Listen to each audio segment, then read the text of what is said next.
ఎల్లమ్మ నువ్వేమా స్కూల్కి వచ్చినావు తల్లి నన్నే రామంటే నీ ఇంటికి నేనే వస్తుంటే కదంటే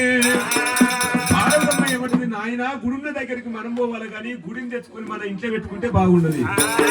గురువు లేని గుడ్డిద్ది అంటారు గురువు కావాలి అసవంటి గుడి గాడి పోవాలి ముక్తనే నాకు ఫలమిస్తాడు భగవంతుడు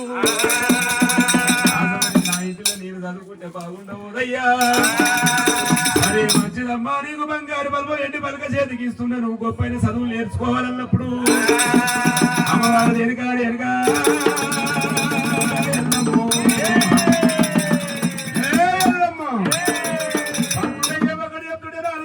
భారత భాగవతమున గత పురాణములు 18 చదువులైనా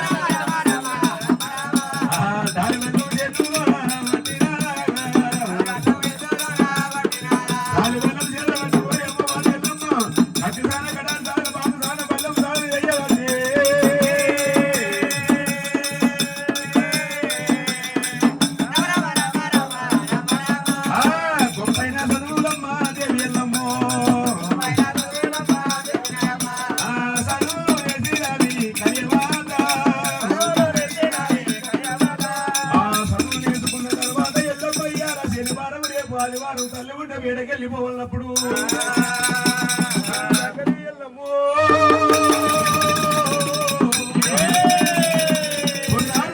వచ్చినప్పుడు ఈ 6 గోళాల్లో నీళ్లు పెట్టినప్పుడు 7 గడియలలో ఎల్లమ్మ తనబడి తాను ఆడింది సీరలు కట్టింది కళ్ళు గజ్జల మొత్త గజ్జల పట్టారు అనుముకు ప్రపన్న సరాలు వంటి సభల మీద కాదల దండ వేసింది కలియమాత ఎల్లమ్మ బంగారు తల లోపల పొద్దు నిండా భోజనాలు చేసింది ఎల్లమ్మ నీతోటి పిల్లలందరూ అసలు ఆటలు ఆడుతున్నారు లక్క కూరలు ఇస్తున్నా లక్క మొట్టెలు ఇస్తున్నా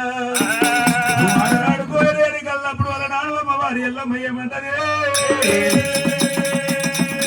భారతదేశానికి వంటగల్లది బతుకమ్మ ఇల్లనాడు నేను బతుకమ్మలాడితేనే కళ్ళకలి యోగం ముట్టేది ఉన్నది కదా తెలంగాణ లోపల అసలు అమ్మవారి ఎల్లమ్మ ఆటలు ఆడింది కాబట్టి బయట దేశాలలో ఏ దేశం లోపల బతుకమ్మల ఆటలు ఆడు మన హైదరాబాద్ లోపల ఆటలు ఆడతారు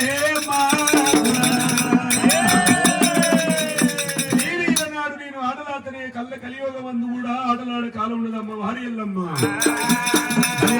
ఎల్లమ్మ అసలు సొమ్ములు సమాధానాలు పెట్టుకొని నేను ఆటలాడుతున్నా వచ్చేది పెద్ద రమసా బాలలకు వచ్చేది బతుకమ్మ పండుగ మొగోళ్ళకి వచ్చేది మోహంపు దసరా పండుగ వచ్చిందంటే ఎంత గతి లేనోడు కానీ కొత్త బట్టలు వేసుకొని దసరాకి వెళ్తారు పిల్లలకు వచ్చేది